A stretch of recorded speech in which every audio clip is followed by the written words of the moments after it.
They should bring back Haste and Vitalis. No. No. Don't do that. Today, we become legends.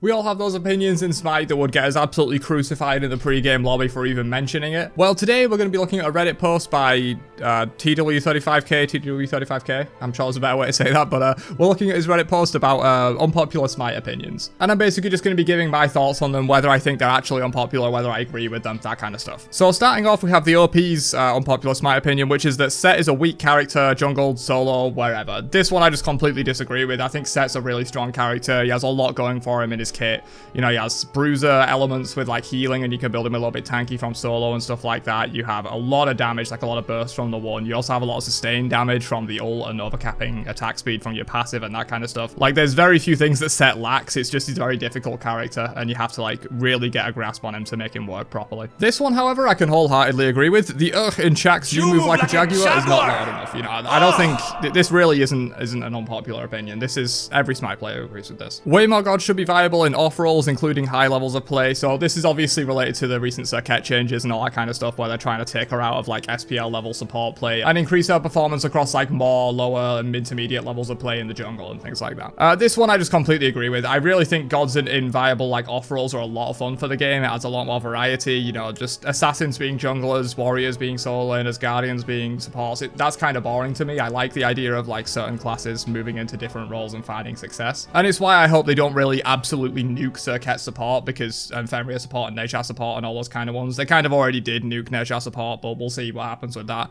I think it's really interesting when, you know, roles bleed into each other. It shows that the game is like fluid and dynamic, and people will really find the best thing no matter what, I guess. Destroying towers is detrimental to me, specifically in the early game as ADC, right after supports rotate, and it's a 1v1. So yeah, completely agree with this one. This isn't really even like an opinion, this is just a fact that this is generally like a good way to play the game.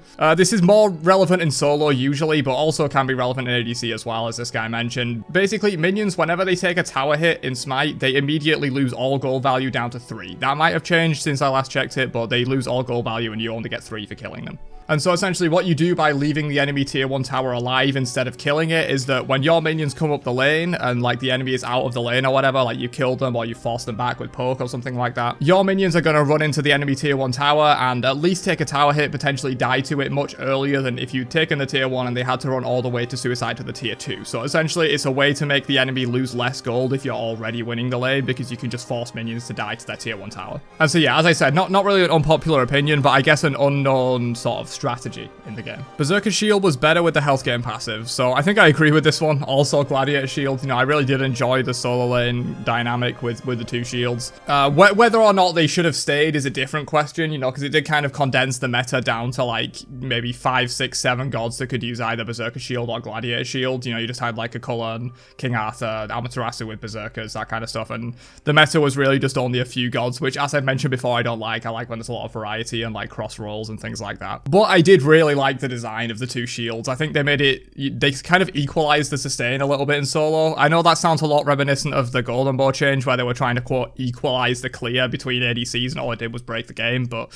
I would hope that these shields could have been better, but yeah, they were removed. Well, not removed, reworked. So it is what it is. We'll probably never see them again, but maybe Smite do bring things back, you know, from time to time. You know, they brought back starter items, they brought back branching tier 3 relic upgrades. Who knows, maybe they'll bring back the old shields. It's definitely possible, considering the new shields are also causing problems, specifically Berserker Shield right now. Either remove all starters from duel or put them all back. So I actually do agree with this one. Not in the way of removing them all, but in the way of putting them all back. I just personally don't really like the idea of items just being outright banned from game modes just because they're strong. You know, like, I get that you have to balance around several game modes and it's difficult to do that, and the easier solution is just say, let's not put this in that game mode, but I think with some intelligent design, it could potentially work, and just because something's good, I don't think it necessarily needs to be banned. Granted, I'm not a duel player, so this could be like me completely talking out of my ass. If Animosity was like absolutely breaking duel to where it was unplayable, then yeah, it should be removed. But if it was just like stronger than most items, I personally don't see that as a problem. But obviously, you know, this guy's probably a duel player. We are not bringing Animosity back, so I assume it probably did break the game pretty heavily. Hunbats is an A+ tier pick. Honestly, not much to comment on here. You know, he's not exactly gone with a very spicy opinion here. He's not gone like, Hunbats is the best assassin in the game. He's gone, Hunbats is A+ tier, slightly above average. You know, one of the least controversial, unpopular opinions I've ever seen from this guy, but I guess I'll agree with it. I do like Hunbats. Matchmaking is just RNG if you can only do OQ. Yeah.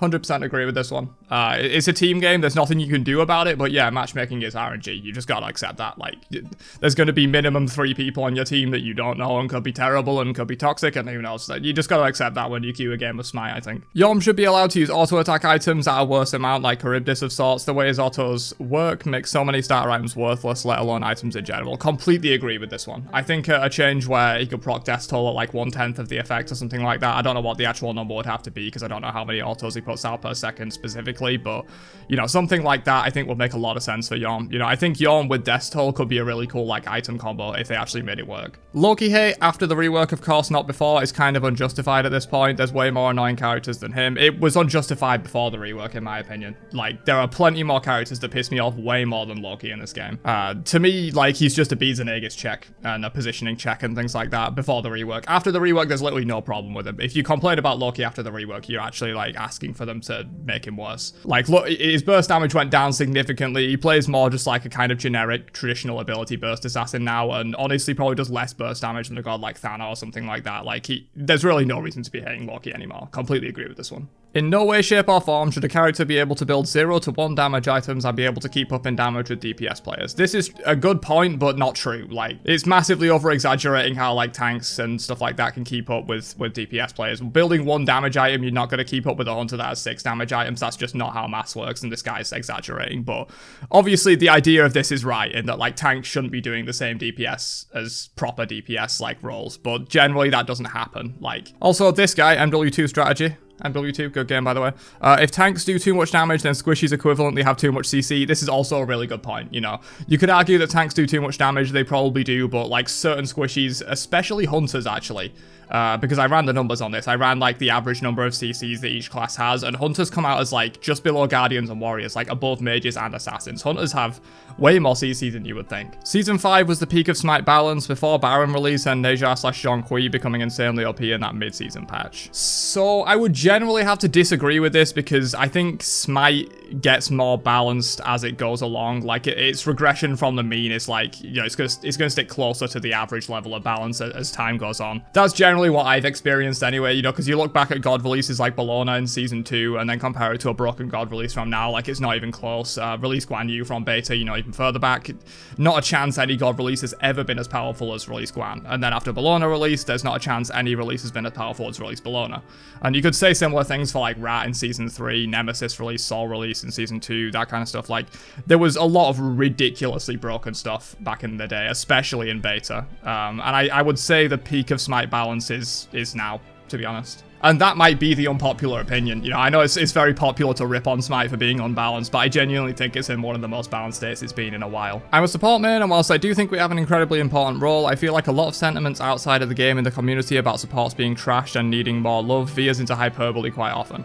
Every role is important in their own way, and people online, not in-game, seem extremely quick to try and validate support mains as a massive factor that are horribly treated in all matches, when really it's only the 1 in 10 matches where targeted harassment happens, and I mean in general, not to supports only. I would agree slightly that it's overdone a little. Same thing with junglers, actually. You know, there's sort of like a little bit of a victim mindset there with like, oh, if I do something wrong as a jungler, it must have not been my fault because my teammates are just blaming me, and that does happen, but I think more often it happens that the teammates try and blame the support and jungler for the game going wrong than the support and jungler actually make the game go wrong, if you get me. Like, there is a disconnect there. And I think it is, especially with supports, because it's a lot harder to quantify how well a support's playing. You know, if you're playing a hunter, you can calculate your DPS, you can see how much damage you're doing in fights, you can see all the people you're killing, but from a support perspective, it's a lot harder to see the actual impact they're having on a game. It's similar with solos, actually, but less so, because solos can actually, like, have kill potential and stuff, and if they're diving the backline and they solo the enemy mid, like, that's going to make a huge impact, but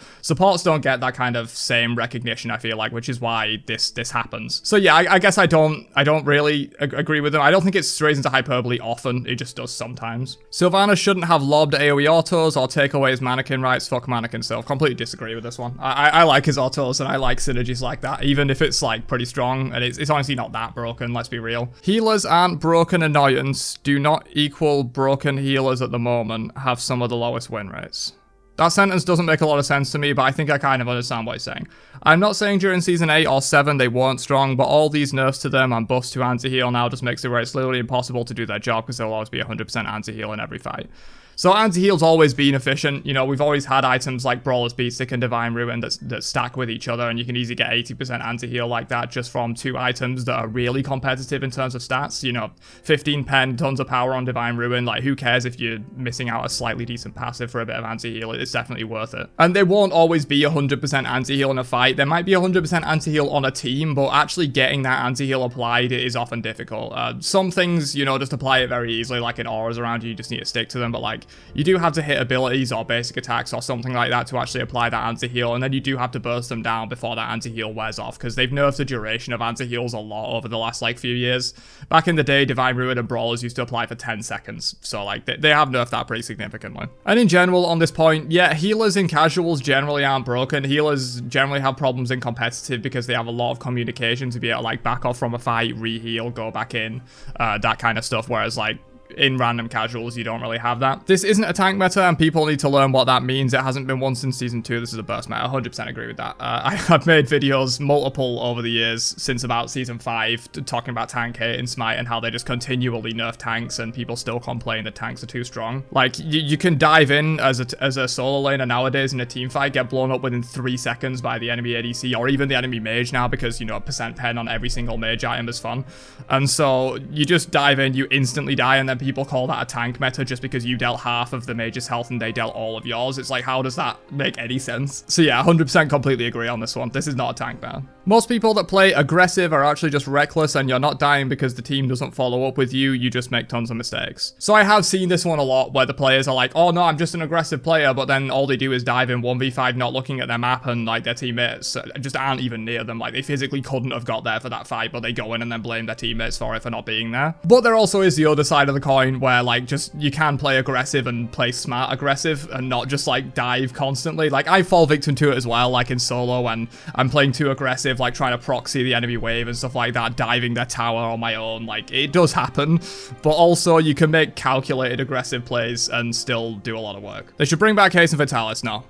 No. Don't do that. That solo lane is in a bad place because it's devolving into using any character with the most amount of stuns, roots, or other types of CC instead of just boxing. So I don't fully get what he means here, but I think he means like solo lane has just become CC bots and they don't actually like do any fighting in solo. All they do is farm up and rotate and apply CC in fights. But like, I just wouldn't agree with that. I think a lot of the items right now do encourage boxing in solo, and if you don't box, you like, and the enemy's trying to box you, you're just gonna lose. Like, I don't really agree with this one, to be completely honest. Smite games are too short. Most games end at 20 minutes, which really ruins late game picks and builds. Conquest should last at least 30 to 40 minutes. Yeah, pretty much 100% agree with this one. I do think the games have gotten too short. Like, they seem to target like a 15 to 20 minute game now. It's a bit ridiculous. Like, you can end games in under 15 minutes sometimes, like by Titan. Like, I've done that before. But you don't want the games to go too long. I wouldn't say like target 40 minutes. Maybe target half an hour. I think that's reasonable. And then, you know, some games will go under half an hour. Some games will go over half an hour, you know, plus or minus 10 minutes or something like that. So you'd have 20 or 40 minute games rather than having like targeting 20-minute games and then some end in 10 minutes, some end in 30. Like, I would like to see longer games, basically. Matchmaking should be role locked. If I choose jungle, give me the jungle. It may take an extra queue, but I'd rather wait an extra 3 minutes to get the role I want. You can keep the same prioritization where you can pick jungle mid, which prioritizes jungle first, or you can not pick a role and it will give you something random to fill. So this I just don't agree with because, I mean, this guy actually mentions it down here with Overwatch, but yeah, like, the role queue system in Overwatch really didn't work out very well, and you just have infinitely long queues if you're not a healer or a tank. Like, if you're trying to queue DPS, you just have a really long queue. And in Smite, it would just be the same, where like supports, maybe solos, I guess, will get like instant queues, but if you're like a jungle or an ADC or a mid, one of the more popular roles, you're going to be waiting there a long time. I don't think it will be as bad as it was in Overwatch, simply because the Smite player base is already kind of trained to be able to play multiple roles. You know, it's kind of like drilled into us that like we should really learn multiple roles because we're never going to get the one we want always. And so, you know, even if someone's a solo support main or something, they could competently competently play mid a lot of the time. But yeah, in general, I don't think you want this. Just be happy with every few games you don't get your role, and that's fine. Just like play as best you can. Role queue, you're just gonna wait a while. I think if anything, if they were gonna try and do this, they would have to make it completely optional. So if you want to, you can go in for role queue, where you will never get a queue unless you get your specific role, but people can also queue like flex queue or whatever, where they get quicker queues like they do now. Slash is more fun than Conquest. I mean, no. Just not true. Slash is fun. I do like Slash, but nothing is more fun than Conquest in Smite. Pele mid kind of slaps? Yes. How long have I been saying this? I made a video like maybe 2 years ago, something like that, playing Pele mid, maybe even multiple videos destroying people. Assassin mid in general slaps. That's my unpopular opinion. Plenty of Assassins slap in mid, as long as you can fit like a magical somewhere else in the jungle or ADC or something like that to deal your magical damage. Runeforged was good before the buffs, 100% agree. Runeforged was an incredibly underrated item, and I see this all the time. It happened with Crusher as well, where I was like, Crusher is a really strong item, but no one realizes it. I was building it first on literally everyone. You know, building it first on Callie is something I'm quite famous for doing, to boost up her early game and get you into the late game, because she uses the stats on it very well. But yeah, Runeforged is another one. Runeforged is something I've been building on a lot of warriors and even some assassins like Thor that have very good like CC stun locks, where a lot of their damage you're CCing the enemy for. It was really good for that, and then they gave it all those buffs, and now it's very popular, a bit like Crusher as well. Single god mains are the worst. Yeah, 100% agree on this. They never know how to play the actual game. There's a guy called Crazy Hades, plays like, I think Joust is like his main role or something like that. He has like 55, 60 stars on Hades, but has no idea how to play the actual game. I liked boots. Disagree. I prefer the game without boots. I think you get more sort of item variety and more chance to get your build online early without being forced to build a certain item. Building trans first item is still viable in jungle? No. I mean, viable, sure, good. No, you need the early game pen. I think we've seen even more recently. This is another thing that I always say. Pen is overpowered, but people don't realize it. And then they give the mage items 5 more pen and everyone freaks the fuck out. Like, people just overreact to buffs a lot. That's also an unpopular opinion of mine. But yeah, the reason you don't really build trans first item in jungle is because you need that early flat pen from a mace tree item, most likely. I mean, I guess you could do it on like Thanatos or something like that, you know, someone that gets some kind of early pen or prot reduction that can offset the fact that you're not building flat pen early, but like early flat pen is just king, unfortunately. Trans second item though, very good, you know. You go like a starter item, you go some kind of mace, crusher, Jotuns, whatever you want to go, and then you go into trans. That's really good in my opinion. F7 warriors are worse than people who F6 too early. Yeah, I agree with this. Like proper F7 warriors that will never surrender a game no matter what are actually the worst. Like there's a difference between people who will F7 a winnable game and F7 warriors that will just never press that button on their keyboard. Like I swear they've just like pulled the keycap off of their keyboard like this or something. Sometimes games are losses, they should be played out in full anyway. I don't care if you enjoy stomping against worse players. So this point is very, very important if you just enjoy stomping against worse players, because like that's what people want to do all the time. But sometimes games are losses, they should be played out in full anyway. I don't necessarily agree with this. If it's like a completely, utterly destroying loss and you're not going to learn anything from it and it's not fun for anyone playing, just F6 the game. Like there's no reason to stay in games that, like you play this game for fun. Obviously, learning about the game is also fun, but you can't really learn when you're 0-15 and have 3 items down on the enemy team. Like, no matter what you do, isn't going to make a difference because the item bleed is too much. Towers are too weak, and Smite needs to branch out into Enchanter support. So 2 points here. Towers are too weak. I don't really agree with this. I mean, tower diving's not like exactly a huge problem in my opinion. Smite needs to branch out into Enchanter supports though I 100% agree with. This is something I've been calling for in the game for a long time. The word Enchanter is actually what I use for like my video about kind of custom classes in Smite as additional classes on top of the 5. That was Enchanter and Fighter for me. Enchanter being this kind of like mage support that uses a lot of buffs, debuffs, potentially summons, that kind of stuff. And then the Brawler class was going to be like a hybrid between Assassins and Warriors to fix the problem of like Erlang Shen, Gilgamesh, you know, all those high damage warriors. They could go into the Bruiser class, and then some of the more like bruisery Assassins like Thor, Fenrir could go into that class as well.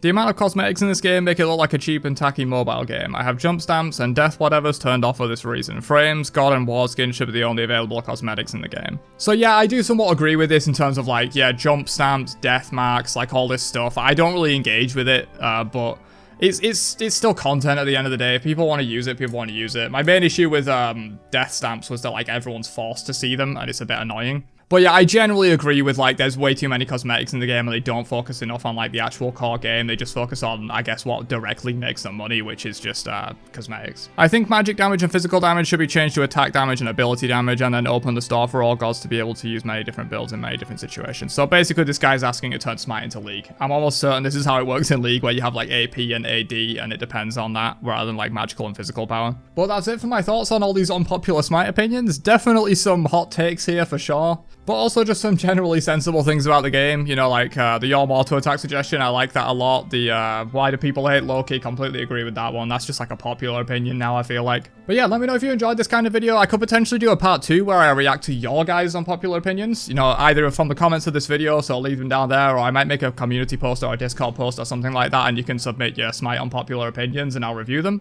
But yeah, that's it from me. Catch you guys in another one later on. Have a great day, and peace out, you nerds.